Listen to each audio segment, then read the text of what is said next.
Hai teman-teman, di sini aku mau menampilkan video nih mengenai sharing pengalaman bersama peternak yang ada di Kediri. Mulai dari bagaimana mereka merawat hewan ternaknya, pendanaan mereka itu dari mana, terus kendala yang mereka alami, serta suka duka mereka yang selama ini itu menjalani bisnis mereka itu gimana sih. Mau tahu kan pengalaman mereka? Check it out.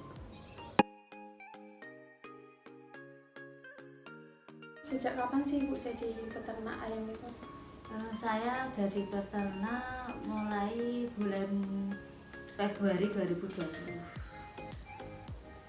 Berarti baru ya Bu Sri ya? Ya, baru belum ada 1 tahun. Melanjutkan perjuangan suaminya Ya. karena suaminya meninggal. Kalau dulu sudah lama, Sudah kalau lama. suami sudah lama. Sejak Tapi tahun berapa? suami sejak tahun 2010. Ya. Terus suami meninggal, saya melanjutkan Dilanjutkan. dengan belajar terjun sendiri ke kandang itu mulai Februari 2020. Itu Ibu biasanya memberi vaksin itu apa saja atau kurun waktunya berapa lama? Oh ya. Saya kebetulan untuk peternak ini kan dengan sistem kemitraan ya. Iya. Sistem kemitraan itu untuk vaksin, obat dan lain-lainnya itu dari kantor semua, dari mitra. Cuma kitanya menyediakan kandang, terus anak kandang sama peralatan semua. Ada vaksin, termasuk vaksin itu kita divaksin selama sampai periode panen itu 3 kali. Yang pertama umur 7 hari, yang kedua umur 12 hari, yang ketiga umur 19 hari. Untuk jenis vaksinnya itu Jenis apa saja? vaksinnya yang pertama itu Kantor nggak tahu. yang dari kantor, langsung dari kantor, tugas kantor. Untuk yang kedua itu gumboro, yang umur 12 hari itu gumboro, yang umur 19 hari itu ND namanya. Vaksinnya itu dicampur dengan skim, campur dengan susu, cara Memberikannya. memberikannya. Kalau untuk makanannya itu makanannya apa aja? Jelas. Kalau makanannya itu sentrat ya, dari kantor, sudah dari kantor. Cuma nanti kalau sudah umur di atas 25 hari biasanya kami campur dengan jagung sampai panen. Berarti makanannya dikirim dari kantor. Ya, kalau sentratnya itu dari kantor, cuma kalau jagung kita usaha sendiri. Usaha sendiri. Kita Tambahin sendiri. tambahin sendiri. Jadi semuanya itu dari kantor ya? Iya, Kalau mau dari nambahi ya ditambahi. Ditambah sendiri, tambah sendiri. Biasanya pengeluaran untuk makanannya itu sendiri berapa? Kalau dari kantor sendiri sampai panen itu ya sekitar 255 sak sampai panen. Itu ayam 2.500. 3.500, Ya. 245 sak tiap panen itu. Tapi kalau kita biasanya nambah jagung juga. Itu makannya jenis apa Bu Sri? Sake jenis yang di sak itu Mbak? Sentrat. Oh sentral. Sentrat. Satu sake berapa kilo isinya? Satu sak itu 50 kilo. Oh 50 Iya, kilo. 50. Untuk 3.500 ayam. 3.500 ayam itu sampai panen 200 sentratnya 245 sak. masak isi 50 kilo per sake. Per sak. Untuk makanannya kan dari mitra kan Bu? Iya. Tentu kan ada tambahan makanan ataupun vaksin itu ibunya beli atau buat sendiri? Kalau makanan itu kita kan nambah jagung ya, kalau sudah di atas usia 25 itu nambah jagung kita beli sendiri. Terus untuk kalau vaksin 3 kali itu semua dari kantor. Cuma kita menambah seperti probiotik ya. Probiotik itu kita bikin sendiri yang terbuat dari Rempah-rempah Jawa. rempah-rempah Jawa ya, termasuk Kunir, jahe. kunir, jahe, Trowali, terus daun kelor. Daun Itu sirih. semua kita bikin sendiri, difermentasi untuk dikasihkan ke ayam. Selain dari obat dari kantor itu kita bikin sendiri. Terus itu Bu, kalau ada ayam yang kena penyakit kayak flu burung gitu gimana? Alhamdulillah ya, selama ini caranya begini, biasanya sebelum kena penyakit kita sudah memberikan vitamin-vitamin atau obat-obat untuk pencegahan. Untuk pencegahan. Vaksin dulu. Tapi ya namanya juga makhluk hidup kan, tetap kadang pernah tapi setelah diobati alhamdulillah kadang juga terus sembuh. Kalau ada kematian itu sudah biasa, sudah wajar.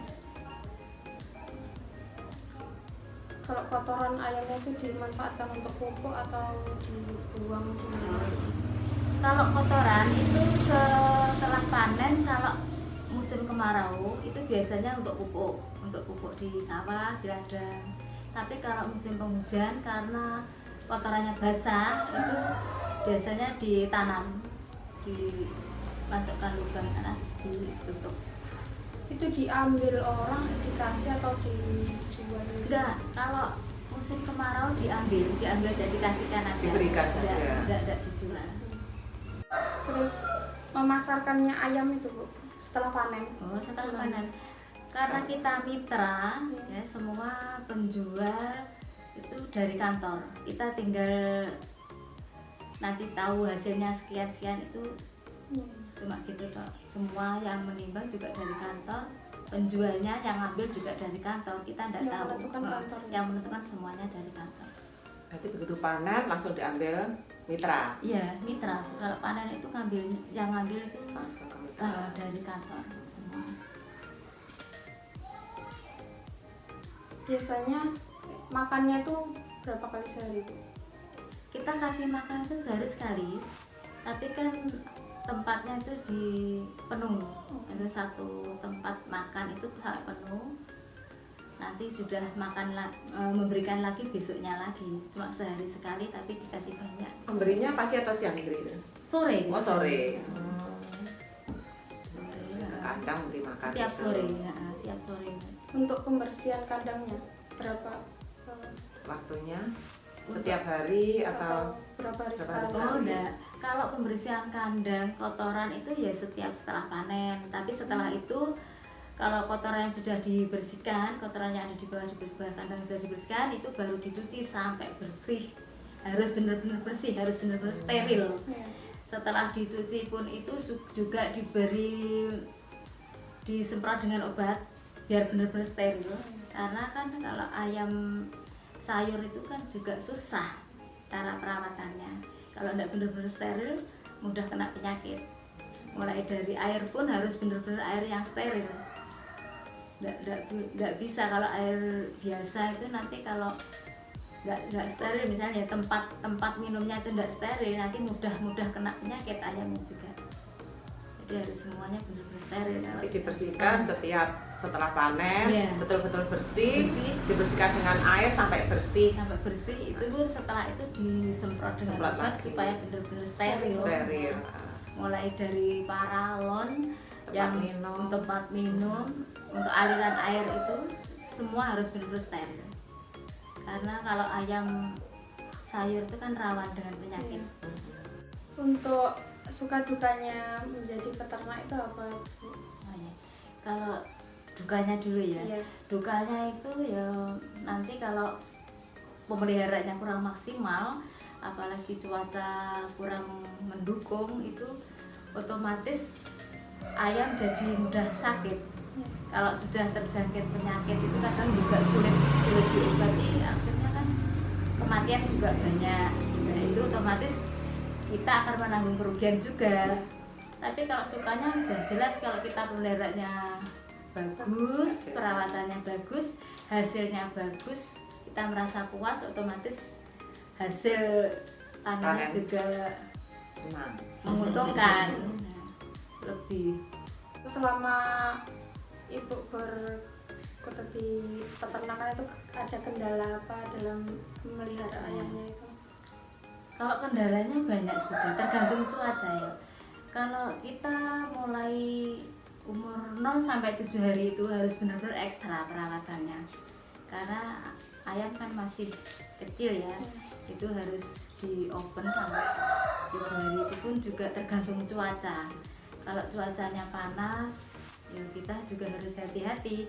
Untuk tirai harus agak dibuka, mungkin dikasih kipas. Dikasih kipas meskipun tidak terlalu kencang, harus dikasih kipas supaya sirkulasi udaranya itu bagus. Kalau tidak seperti itu, nanti ayamnya juga mudah sakit. Kalau ketika musim penghujan, pun juga begitu rawan dengan basah ya, kotorannya kan jadi basah. Kalau kotoran basah otomatis amoniaknya tadi kan naik. Kalau amoniaknya naik otomatis dihirup sama si ayam tadi juga mudah sakit juga, mudah terkena untuk penyakit. Apalagi kalau sudah ayam besar.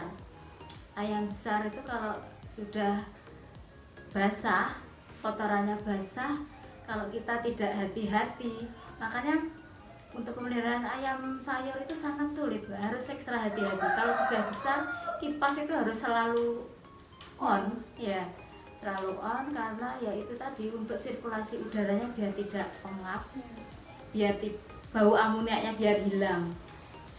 Kalau pas cuaca kemarau pun juga begitu. Kalau terlalu panas, meskipun kotorannya kering, karena udaranya panas, ayam juga akan merasa kepanasan ya, itu pun mudah mati kalau cuaca terlalu panas. Makanya kipas itu selalu ada.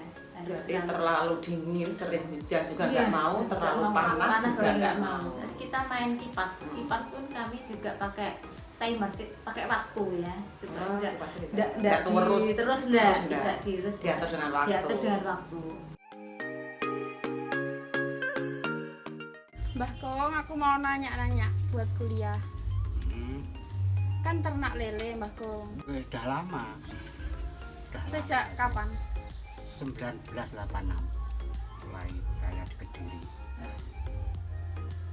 Terus modal awalnya itu berapa dulu? Modalnya sangat kecil apa yang kita punya. Yang penting semangat.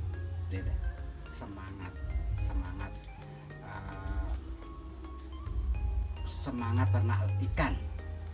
Awalnya dari ikan lele lokal. Terus sekarang perubahan zaman ya adanya dulu ya dulu mengikuti yang sekarang. Kalau lele lokal dulu 1 ekor indukan itu paling banyak 4.000 ekor per induk anaknya. Tapi kalau sekarang paling apes 70.000 harganya itu? Enggak, anaknya, larvanya Oh. Dapat 70.000. Kita bikin ukur 5 per ekor, sekarang 125. Terus kendalanya Mbah Kong selama ternak lele sejak 86 itu apa? Kendalanya jatuh bangun yang jelas. Itu karena iklim juga, musim juga. Apalagi kalau di bulan-bulan ya 7, 8, 9 itu masa sulit untuk peternak. Pertama, indukan tidak ada yang hamil, tidak ada yang bunting. Cuaca terlalu dingin. Ikan hidup kayaknya susah. Tapi setelah itu normal lagi seperti semula. Terus pemeliharaannya itu gimana Mbak Kong? Kayak ngasih makannya itu berapa kali sehari, terus kolamnya pembersihannya itu berapa hari sekali gitu? Kalau untuk ngasih makan setiap hari 3 kali ya, pagi, siang, sore seperti kita makan gitu. Terus kalau pembersihan itu dilihat kekeruan air. Kalau airnya sudah keruh, terus ikannya itu ada yang di permukaan itu ternyata di dalam air itu tidak nyaman. Kita wajib ganti air. Berarti nggak nentu ya waktunya pembersihan? Tidak itu? tentu, dilihat dari habitatnya ikan gitu. Tapi sekarang bisa ada obat sekarang untuk mencegah supaya air lama ikan dan ikan kerasan itu ada obatnya sekarang bisa, jadi nggak boros, airnya nggak boros. Dan kemarau air kan susah, kita harus sayang air juga, dikasih obat-obatan dari produk booster. Saya pakai aqua enzim itu pertama bisa mendaur ulang sisa makanan atau kotoran ikan, itu didaur ulang bisa tumbuh plankton lagi untuk dimakan lagi. Berarti kotorannya itu bisa dimanfaatkan? Bisa ya itu tadi diolah sama sama aqua enzim. Banyak kok, banyak bio di toko-toko itu banyak, tapi saya yang paling sip kayaknya kok aqua enzim untuk sekarang.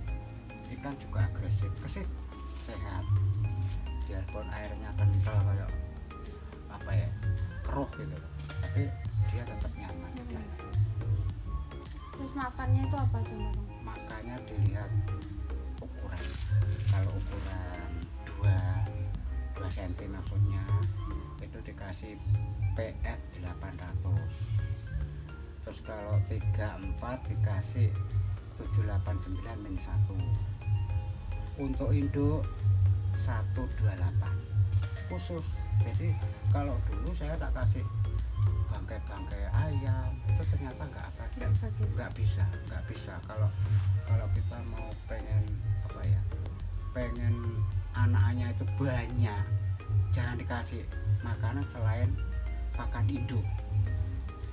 Jadi setiap hari induk itu dipakan, nggak usah kenyang-kenyang, setiap hari harus makan. Terus biasanya pengeluaran buat pakan itu berapa sama buat pemeliharaannya itu?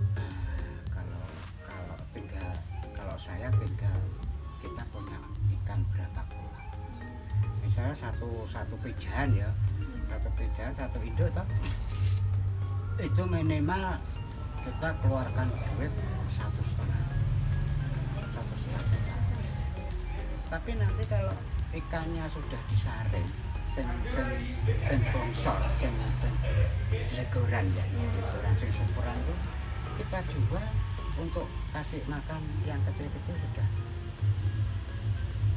Kalau dikalkulasi kita modal 1 juta dapatnya 4 juta itu kalau nggak ada kendala loh ya. Kalau nggak ada kendala, misalnya sakit, ikannya bermasalah, itu kalkulasi 1:4 sebetulnya kalau kita bisa jernih mikirnya, hati-hati lah. Terus biasanya dikasih vitamin nggak apa? Terus pernah nggak ada yang penyakit gitu? Kalau saya sekarang, kalau dulu ya dipikir dulu ya, dulu itu pokoknya ketoknya ngingu ikan terus dapat duit. Sekarang nggak bisa. Sekarang ikan baru netas dikasih cacing lor itu kira-kira 3 atau 4 galon, per galon 170.000 per galon. Itu loh cat 5 kiloan itu loh. Tuh. Habis itu kasih pelet, tapi dicampuri vitamin C sekarang. Itu jaga menjaga imun toh. Buat ikannya. Ya alhamdulillah sama tahu ikan saya tuh sekarang lincah, dia lari, orang Anjo yang ambil. Pemasarannya biasanya di mana? Kalau sekarang itu kita punya ukuran 5, karena kan zaman modern toh. Punya HP bagus, ada ukur 5 harga sekian, ya sudah. Sekarang diposting besok lo sudah datang, bahkan malah ada yang antri. Sekarang masih ukur 4, nanti ukur 5 kasih saya. Itu modelnya saiki. Di online kan. Apalagi bakul-bakul sen maklar kuwi berani minjem duit. Kalau keuntungannya itu biasanya berapa? Setiap panen gitu. Setiap panen ya pokoknya gini loh ya. 1 dibanding 4 tadi. 1 dibanding 4 tadi. kita punya ikan 50.000 gitu. Kalau harga 125 katakan 6/4 toh. 6/4 itu loh enggak sampai 2 juta pengeluaran. Hemat. Karena apa? Pendaur ulangnya itu yang bagus. Pendaur ulang aqua engine itu bagus sekali. Jadi saya kalau ganti air itu nggak pernah bau, nggak pernah ada bau. Dulu kalau ikan ukuran 4 atau 5 itu baunya kan badek, airnya badek. Sekarang nggak ada bau sekarang. Jadi dikurasnya nggak ada baunya. Nggak ada baunya. Karena dikasih Ya, obat tadi. kecuali yang di permukaan, yang lapisan paling bawah di dekat pembuangan. Ya cuman itu aja, makseng. Udah selesai itu sudah nggak ada. Di online kan ini paling jauh itu di mana? Online itu paling jauh sekarang Tuban. Jadi sentranya ikan di laut, di tambak-tambak itu yang paling banyak peminat dari Tuban. Karena apa, di sana dikasih pakan dari laut, ikan rucah itu. Ikan rucah. Ikan yang nggak laku di pasarnya itu pakan itu. Yang Blitar muter kok ikan itu. Ikan lele itu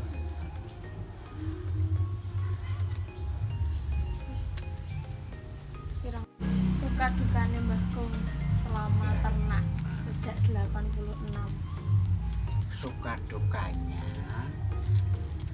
kalau nggak punya indukan yang bunting, kita jelas nggak punya pekerjaan. Masalahnya apa? Wong induke iki ndak meteng, dia ndak bisa mengeluarkan hasil. Itu ya duka saya. Nah sukanya setelah itu kan musim labu itu semuanya mesti bunting. Nah, kita berani lomba-lomba nyari duit, berani. Masalahnya modalnya sudah siap, induke sudah meteng kabeh. Ya tinggal mijahnya itu aja. Terus dirawat dengan bagus, dengan kasih sayang. Apapun kalau ndak hewan, ndak tanaman, ndak orang, kalau dicintai yo dia balas juga. Itu pasti. Dengan telaten. Terus panennya itu nunggu usia atau ukurannya berapa gitu loh? Kalau saya usahanya di bidang pembibitan itu nggak perlu jaga yang lama. Misalnya dari 0 umur sampai ukuran 5 itu dibutuhkan waktu paling lama 1,5 bulan sudah mencapai ukuran 5. Pasar yang paling laku itu memang umur 5. Kalau memang ikan agak sulit, ukur 4 pun ya di bawah. Nek ukur 3 masih terlalu kecil, kita besarkan lagi jadi ukuran 4 atau 5. Itu Terima kasih Mbak Kung sama-sama. sudah membantu saya. Iya, ya sebisa saya, Iya. sepengetahuan saya, gitu.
videonya teman-teman hasil dari sharing informasi bersama dua peternak yang ada di Kediri.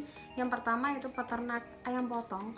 Beliau itu ikut kemitraan yang mana mulai dari ayam, pakan ayam, vaksin ayam itu berasal dari perusahaan mitranya. Jadi peternaknya hanya menyediakan kandang, anak kandang, juga untuk perawatan kesehariannya. Kalau mau dikasih makan tambahan atau jamu, peternak itu bisa beli sendiri. Nah, yang kedua itu ada peternak lele yang sudah merintis usahanya itu sejak tahun 86. Benar-benar sudah lama banget ya. Nah, untuk peternak lele ini mandiri, bukan ikut kemitraan seperti yang ayam potong tadi. Jadi sudah mengalami jatuh bangun yang sudah benar-benar bersejarah banget lah. Dan semoga video yang saya share ini bermanfaat untuk kalian. Terima kasih sudah menyaksikan. Bye bye.